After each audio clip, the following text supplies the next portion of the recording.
Hace poco más de un siglo, apareció un texto que, pese a su pequeño tamaño, causó y sigue causando tanta controversia que aún hoy en día no es posible mencionar su título sin que venga el discurso oficial a censurar o al menos a decir cómo debe leerse o interpretarse.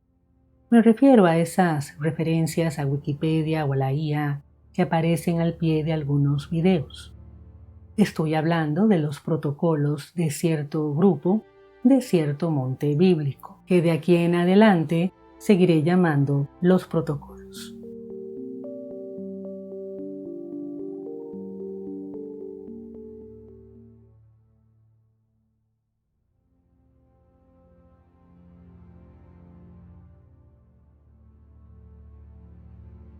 La primera mención pública de los protocolos se dio en 1902, en un artículo aparecido en un periódico de la ciudad rusa de San Petersburgo.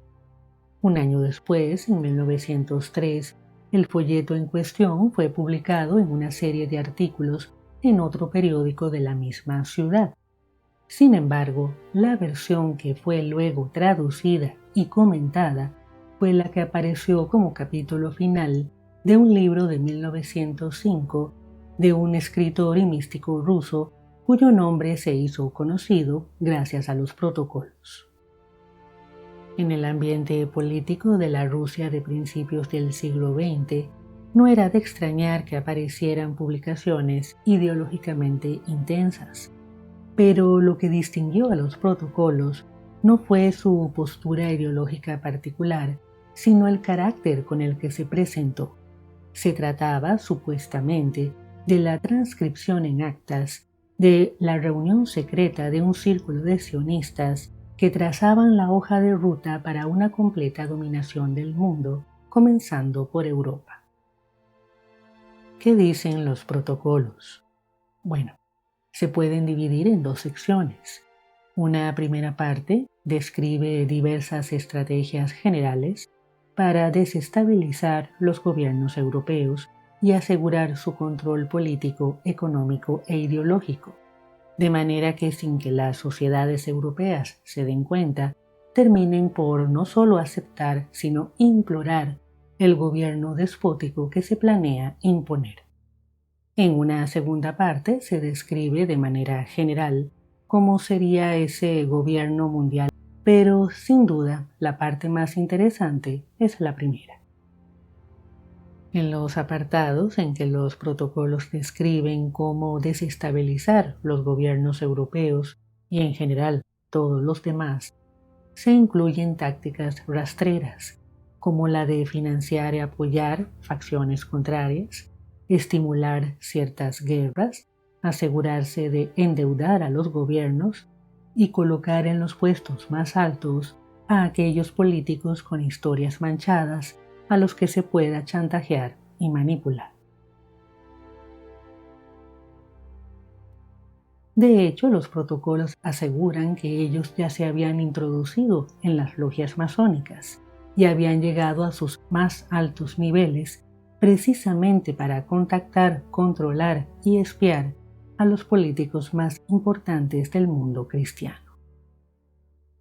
Los protocolos aseguran que este plan para la dominación mundial es antiguo, que se gestó desde los comienzos de la historia del pueblo hebreo y que está predestinado al éxito precisamente por ser ellos los elegidos de Dios, que si tienen que mentir, engañar, provocar la violencia entre otros, para conseguir el fin último de un régimen propio, está justificado, pues el fin justifica los medios.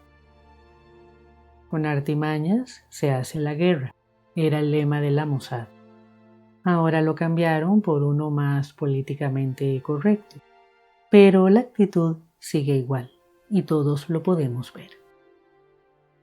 Y es que los protocolos se basan en que, según ellos, el resto de los pueblos son seres primitivos e inferiores, de naturaleza egoísta, mezquina y dada a la violencia, y que por esa razón es preciso controlarlos con mano de hierro.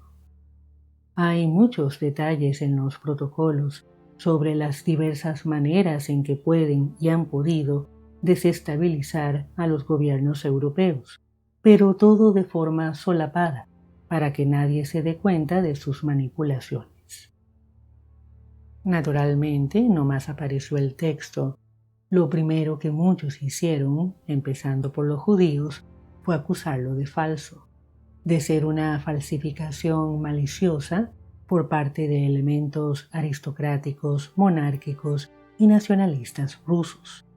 Incluso llegaron a decir que en realidad había sido fabricado por la policía secreta rusa para justificar las agresiones no solo contra los judíos, sino también contra liberales, comunistas y demás opositores al régimen zarista. El caso es que a pesar de las acusaciones, los protocolos siguieron circulando y siendo traducidos y distribuidos a lo largo del tiempo. Obviamente, la postura oficial sigue asegurando que son falsos, que su autenticidad ya ha sido refutada, que hay argumentos textuales que comprueban que son una fabricación. Y los describen, a veces con burla y desprecio, como un texto judeófobo, antisemita, una mentira que ha engañado a millones de personas, una fuente de odio y maldad, un engaño mortal. Aún así, a pesar de las invalidaciones, los protocolos siguen despertando dudas y preocupación. ¿Por qué? La razón más importante es que una cosa es la autenticidad y otra muy distinta es la veracidad. El debate en torno a la autenticidad del documento ha llamado tanto la atención que poco o nada se comenta su contenido. Tal como hoy en día se nos ataca a quienes apoyamos al pueblo de Palestina, a los protocolos simplemente se les condena y se les etiqueta de antisemitas. Etiqueta que, como ya he explicado antes en otros videos, es una herramienta de control para callar las voces de oposición. Aun si no fuera auténtico, que el documento no sea una transcripción de las actas de una reunión secreta, aún así podría ser veraz. Ciertamente podría ser el producto de un aristócrata conservador ruso defensor del régimen zarista, pero eso no significa que no hubiera sabido observar o aún más conocer de ciertos planes e ideas ya expresadas por ciertos líderes sionistas. No puede obviarse el hecho de que para 1905 ya se habían producido 6 congresos sionistas y en la misma época ya estaba en marcha su plan de control y colonización de Palestina, el mismo plan que años después llevaría a los violentísimos sucesos de los años 20 y 30 en esa región y luego a la imposición del Estado de Israel. Y sobre todo, no podemos obviar la realidad actual. Hoy en día, con todo lo que hemos visto y llegado a escuchar incluso de boca de los actuales líderes de Israel, de cómo tienen el control político en grandes potencias, de cómo están gastando millones de dólares en propaganda en redes sociales y de todas las atrocidades que siguen cometiendo, podemos pensar que cierto contenido de los protocolos no está lejos de la verdad. Sí, hay muchas fantasías y tonterías en las teorías de conspiración, pero algunas contienen más verdades de las que quisiéramos admitir. Y ahí se los dejo. Hasta la próxima.